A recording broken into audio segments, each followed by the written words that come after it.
Very interesting article I came across in Africa Center by Paul Nantulia, who I think is a Kenyan. Chinese hard power supports its growing strategic interests in Africa. The debate on China-Africa relations is largely focused on Beijing's massive infrastructure projects around the continent. Less noticeable but no less significant are its security activities, which have grown in scale and scope, alongside the Belt and Road Initiative. China's growing military footprint in Africa is part of a policy that has at its core the rejuvenation of China as a great power, or Xijie Guangguo, he says. In 2015, China passed a law that allows overseas deployments of the People's Liberation Army and China's other security forces, including the People's Armed Police. 2 years later, Beijing opened its first foreign naval base in Djibouti.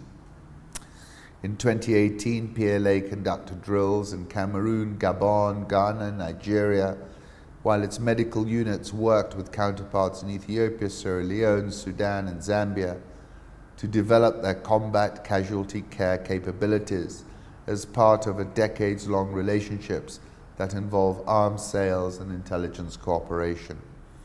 In May, Burkina Faso established diplomatic relations with China and rescinded its recognition of Taiwan. Only Swaziland recognizes Taiwan on the African continent. Efforts to establish a comprehensive security assistance policy gained pace at the inaugural China-Africa Defense and Security Forum held on June 26, 2018, ahead of the FOCAC in September. Defense officials from around 50 African countries developed new priorities for Chinese security engagement. These constitute an important part of the 2019-2021 China-Africa Action Plan.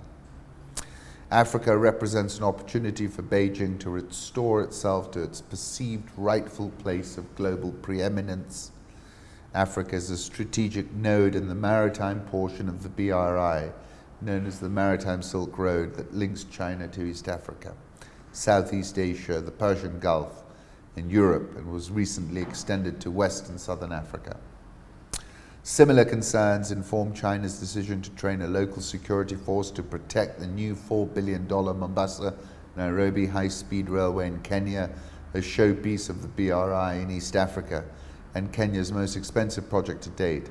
Because this type of training is normally assigned to elite forces of the People's Armed Police, it will likely give the force its entree to the African continent. Third, the Chinese government has recognized the need to protect the growing number of Chinese expatriates working on its BRI projects dotted across Africa, numbering close to 300,000. 50 new security programs have been established to address growing risks to the BRI through counterterrorism assistance, law enforcement, early warning systems, infrastructure protection. The PLA's Office of International Military Cooperation, an organ of the powerful Central Military Commission, chaired by Xi, has been expanded in part to accommodate China's growing programs in Africa. This is an outstanding bit of research, frankly. A naval presence in Africa will give China greater latitude to support its peacekeeping troops, humanitarian interests, and hard security operations. China is now the top supplier of weapons to sub-Saharan Africa, accounting for 27% of the region's imports between 2013 and 2017, a 55% increase over the 2008-2012 period. Network of Chinese-built ports and infrastructure along Africa's east, west, and southern coasts has positioned China to become a major player in Africa's maritime space. Talking about Djibouti's Dorale multi-purpose port, is a few minutes drive from the PLA naval base. This unique arrangement allows China to mix commercial and military interests in Djibouti and the wider region. Electric railway connects Djibouti to Ethiopia, and then talking about port clusters in the Suez Canal, the Strait of Hormuz, Gwadar, Pakistan, Arabian Sea. Speculation is rife that China is planning to construct its second overseas naval base in Gwadar, that's in Pakistan. Talking about the attraction of Walvis Bay in Namibia, and the special relationship that China shares with Namibia. During a diplomatic function in February 2018, the Chinese ambassador to Namibia described Walvis Bay as the most brilliant pearl of the Atlantic coast of Southwest Africa, invoking China's string of pearls doctrine. PLA has been at pains to downplay the military significance of its activities on Africa's seas. And then saying the centrality of the Belt and Road Initiative to China's global strategy suggests that China's military and security footprint in Africa will continue to expand. That's clear.